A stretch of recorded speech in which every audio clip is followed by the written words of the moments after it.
Imagine the following situation. You get paid on Friday afternoon. It's a good paycheck, more than you've ever had before. You feel good, but you don't stop by your family. You run. You rush to the nearest grocery store because you know with cold, hard certainty deep down that by Monday morning, that paycheck, all of it, will be worth less than half of what it is now. The money in your pocket melts like ice in an oven. The life you worked for, the savings you accumulated over decades evaporate into thin air before you have a chance to spend them. This is not a scene from a movie. It was Tuesday. It was Wednesday. It was every day for millions of ordinary, hardworking people in the Weimar Republic of Germany in 1923. We're talking about a period of hyperinflation so severe, so insane, that at its peak, prices doubled every 3.5 days. Think about that, doubled every 3 days. Bread that cost 1 mark at the beginning of 1921 cost 100 billion marks by the end of 1923. Not a million, a billion. People burned money in their stoves because it was cheaper than buying firewood. Children played dice with stacks of banknotes.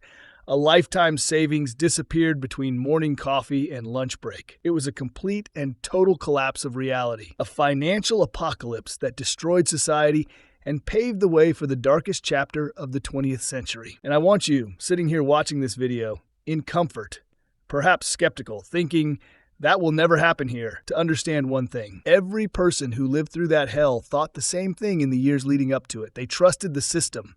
They believed in the brand. They were wrong. So here's the question that should keep you up at night. When you read headlines about record debt, money printing on a scale unprecedented in human history, and supply chains stretched to, the question is, when the music stops, when trust in the system finally evaporates, what will you do? When your life's work, your digital dollars in the bank account start to melt away, how will you save your family? It is the story of the people who foresaw it, the people who understood that the rules of the game were changing, and those who took action. It is the story of the winners and losers in the most extreme economic conditions ever recorded. And I'm telling you right now, their story is our roadmap. To understand the explosion, you have to look at the spark. And the spark of hyperinflation in Weimar Germany was lit not in a bank but in a palace, in the Hall of Mirrors at the Palace of Versailles in 1919. Germany had lost the Great War. It was exhausted, bankrupt, and its government had collapsed. The new Weimar Republic, fragile and born of revolution, was forced to sign the Treaty of Versailles. This treaty was not just a peace agreement, it was an act of revenge. It forced Germany to take full responsibility for the war, the infamous War Guilt Clause. It stripped them of their territories, colonies, and armed forces. But the fatal blow that ultimately led to a downward spiral was Article 231, reparations. The Allies, led by France and Great Britain, demanded payment for all war-related expenses. The initial amount was staggering, 132 billion gold marks.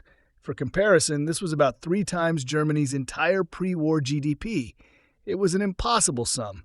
It was like demanding that a person who had just lost their job and home pay for the damage done to an entire city. The German delegation signed the treaty under protest, knowing that it was a death sentence for their economy. One of the delegates called it a piece of violence. And he was right. So, you have a new, weak, democratic government burdened with unimaginable debt. How do you pay it off? The industrial heart of Germany had been plundered, and its gold reserves were tiny. They had 2 options. Option 1, raise taxes massively and cut spending to a minimum. That would have been political suicide, plunging an already starving and traumatized population into immediate and brutal austerity. Riots, revolution, it would have been over in a matter of months. So they chose the second option. The quiet option, the seemingly painless option. They started the printing press. The Reichsbank, Germany's central bank, began creating money out of thin air to buy back the national debt. They did this to pay reparations in the short term and finance their own government activities. At first, it was unnoticeable. A little inflation can even be good for the economy, right? It encourages people to spend. But in this case, it was different. The government financed itself not through productivity, not through taxes, but through pure money creation. They fueled the economy with a sugar high, and a crash was inevitable. The system was rigged from the start. The Allies needed a weak Germany, but they also needed money. Germany couldn't pay, so they printed money. The value of the mark began to fall on international markets. But for the average German, life went on. Sure, there was a little inflation, but it was manageable. The trap was set, and slowly, quietly, the jaws began to close. The early 1920s were a period of growing fear. The mark, which had been worth about 4 to the US dollar before the war, had fallen to 90 by the end of 1921. That was a 96% loss in value. It was devastating, but not yet apocalyptic. People felt it. Savers watched their savings melt away, but the government and the Reichsbank, led by President Rudolf Havenstein, doubled down. Their solution to the problem caused by printing money was to print even more money. They were caught in a vicious circle. As the mark fell, the real cost of reparations, which were often demanded in hard currency or gold, rose. So they had to print even more marks to buy the dollars or pounds needed to pay. This further devalued the mark, which increased the real cost of reparations. It was a financial vortex pulling the whole country down. Here we see the first critical division in society. The division between those who played by the old rules and those who wrote the losers. The middle class, the people who saved, the people who put money aside, people who worked their whole lives, who believed in the sanctity of bank accounts, pensions, life insurance policies. They were the backbone of society, and they were systematically destroyed. A widow who had scrimped and saved 100,000 marks for her retirement in 1919 found that by 1922 she couldn't even buy a new pair of shoes with that money. Their wealth wasn't stolen in a raid. It was quietly confiscated with the help of the printing press. Their faith in the winners, the cunning, the indebted, the speculators. If you took out a huge loan to buy a factory or a large residential building before inflation, you now found that your debt had virtually disappeared. You could pay off a 1,000,000-mark mortgage with cash found in your sofa cushions. A new class of speculators emerged, the sheep. They were black market dealers, currency speculators, and industrialists who understood the rules of the game. They borrowed huge sums of marks, used them to buy real assets, factories, land, works of art, goods, and then repaid the loan with worthless currency. They sucked all the juice out of the system and became incredibly rich, and the government, blinded by dogma and political necessity, saw no other way out. Stein, a man of another era, sincerely believed that it was his duty to provide the government with all the money it needed. He literally followed orders, thereby destroying his country. The printing presses ran day and night. The bills kept piling up. The decline accelerated. Then, in January 1923, the point of no return was reached. Germany defaulted on its reparations payments. In response, French and Belgian troops invaded and occupied the industrial heartland of Germany, the Valley.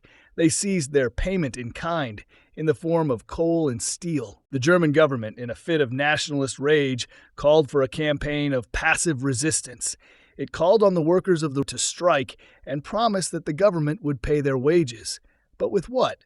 The factories were closed.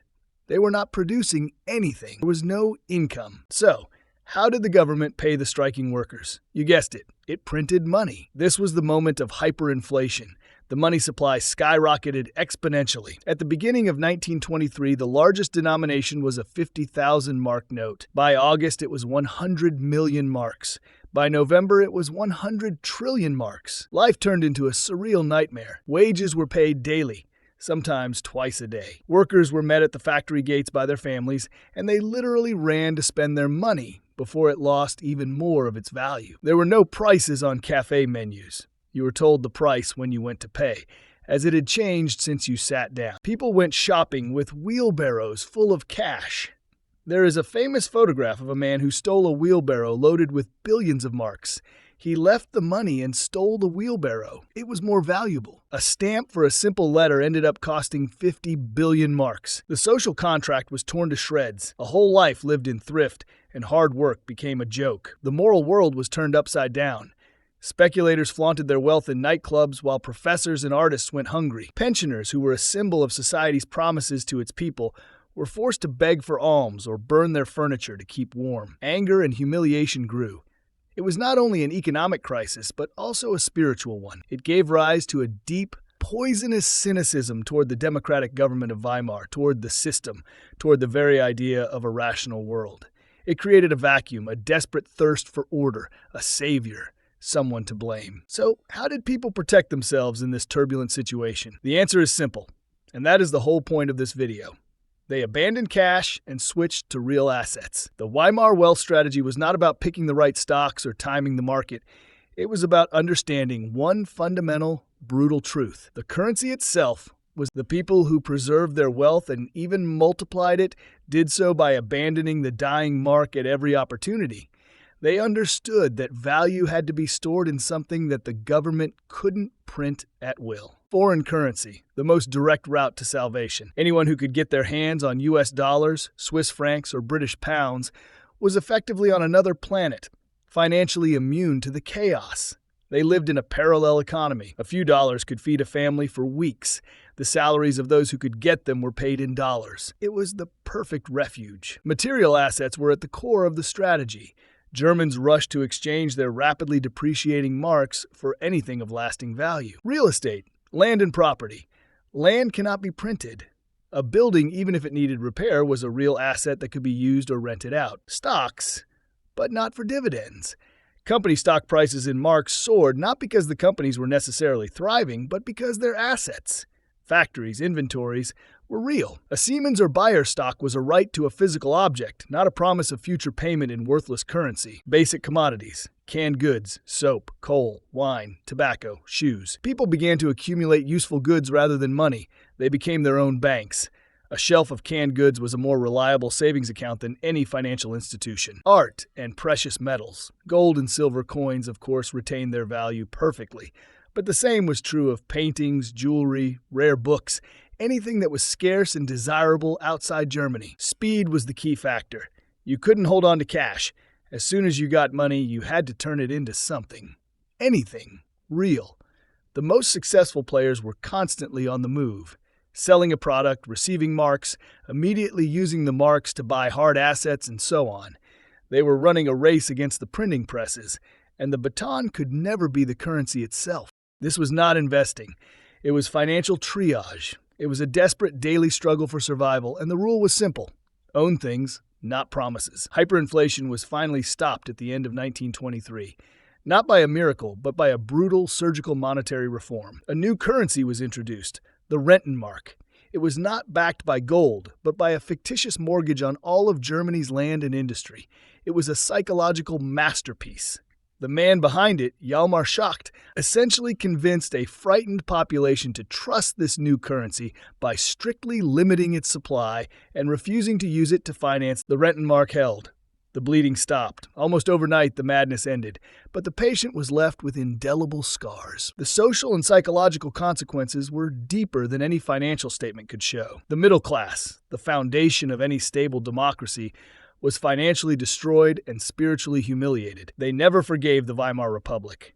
They developed a deep, pathological fear of inflation that persists in the German psyche. This trauma directly created the conditions for extremism. When, 10 years later, a man in a brown shirt stood up and promised to restore order, reject the dictates of Versailles, make Germany strong again, and punish the speculators and swindlers, whom he defined in his own vile terms, he found a grateful audience. Memories of 1923 became fertile ground in which the seeds of Nazism sprouted. The solution stabilized the currency but destroyed the soul of the nation. It proved that the government, through its utter incompetence and cowardice, could destroy the savings of its most loyal citizens and create a level of social discontent that could burn democracy to the ground. Contemporary parallels. The ghost of Weimar knocks on the door. Now, you're probably thinking, that was 100 years ago. It can't happen here. We have the Federal Reserve.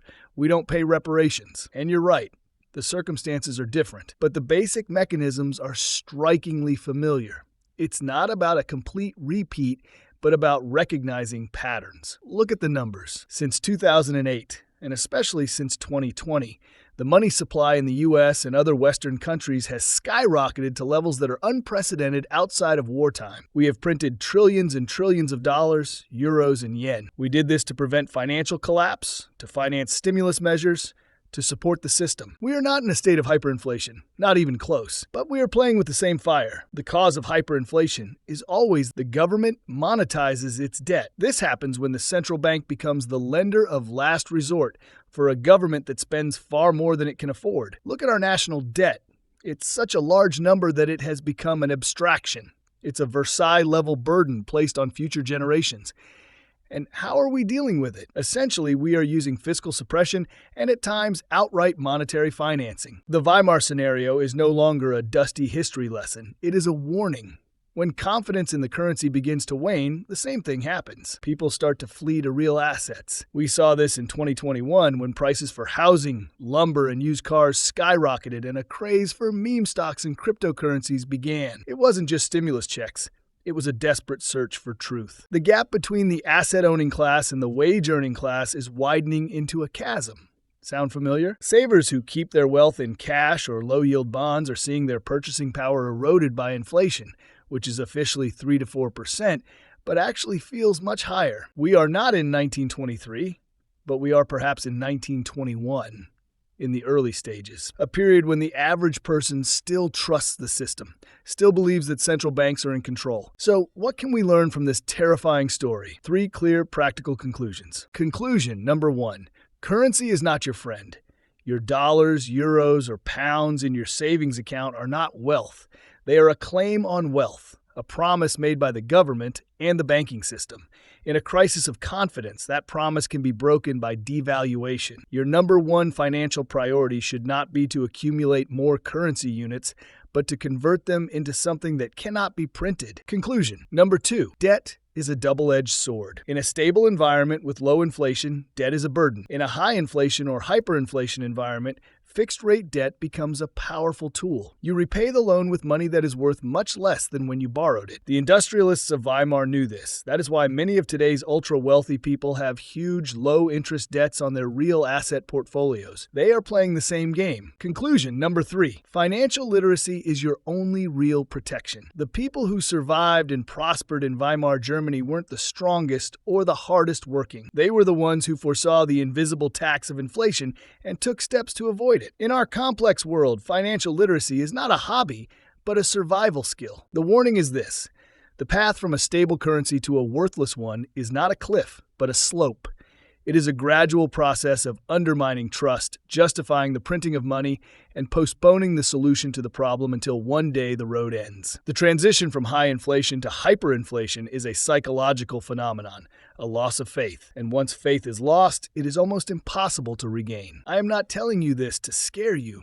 I'm telling you this to empower you. History does not repeat itself, but it often rhymes. The melody playing in the background of our financial systems right now has a very familiar, very disturbing rhythm. Your action now is not to panic. It is to learn from the mistakes of others. Don't be like the Weimar depositors who blindly trusted and lost everything. Question everything. Read about monetary history. Understand what money really is. Look at your portfolio. How much of it consists of promises of cash, and how much consists of real, productive, tangible assets? Do you own things or debt obligations? Start having these conversations. Talk to your family about financial preparedness. It's not about being a prophet of doom. It's about being realistic. The lessons of 1923 are the best insurance. They teach us how to build a financial life that is sustainable, anti-fragile, that will not only survive a crisis but allow you to thrive when others are panicking. Clouds are gathering on the horizon. You can see them. The question is, will you wait until it starts raining before you decide to build an ark? Or will you start building it now, while the sun is still shining? The choice is yours. Learn from history or be condemned by it.